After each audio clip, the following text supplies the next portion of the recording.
I thought I was going to do a driving vlog at this part. I don't know if you can hear me anyways. Of my drive. Actually, it was that song that reminded me I wanted to... That's a shout out to my brother. To my bear. He calls me his honey bunny. Yeah, we have pet names for each other. We're brother and sister. Get over it. Anyways, I miss my bear. I've left 2 phone calls. Okay, I'm getting off subject. What was I wanting to talk about? What was it? Oh, I remember. Yes. A different kind of a sort of a maybe brother, I guess. But he's like my own personal Jedi. Confessions of outrage. Or how outrage is a form of confession. Getting too distracted from the music.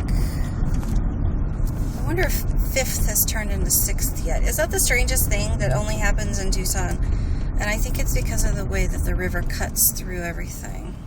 Anyways. That the anger comes through in that way. And when I was thinking about that, it was clear to me. I'm trying not to get someone's license plates. That my outrage more comes during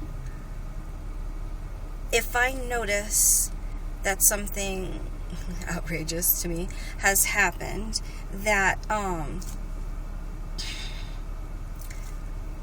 do not see there being some kind of a protection to help someone else from having to experience again.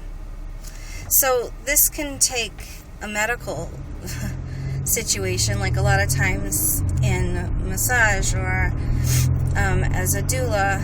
If there's not some kind of way that protects the patient in the future, then that's outrageous to me and it bothers me. Or like, circumcision, like that kind of stuff, where I see that someone is having to have undue pain that could be circumvented in another way.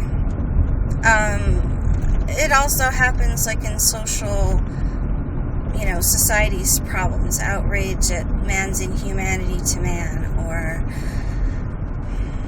just watching how evil can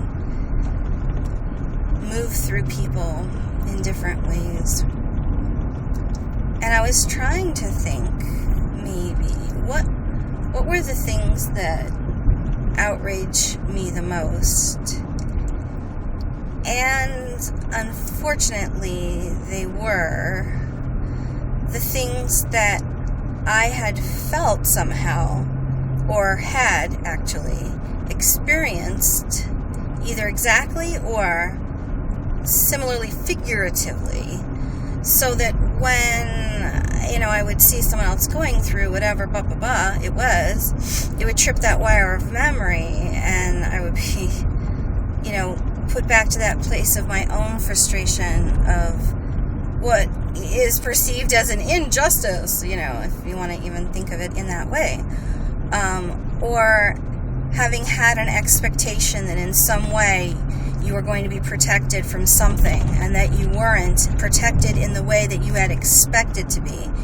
And because of that, you had hurt feelings for whatever reason, or even maybe had held a grudge, or, just did things differently for the rest of your days because of that. I've known people who experience one thing at one time ever, and then for the rest of their lives they never even put themselves close to that exact same thing they did, and yet the same thing could happen at any other time anyhow. So it's kind of foolish to do it in that way. But the thing that it all brings me back to, and why I did this on this street, is because it always brings me back to here. And that all of that is all forgiven, and I'm so grateful. See you later.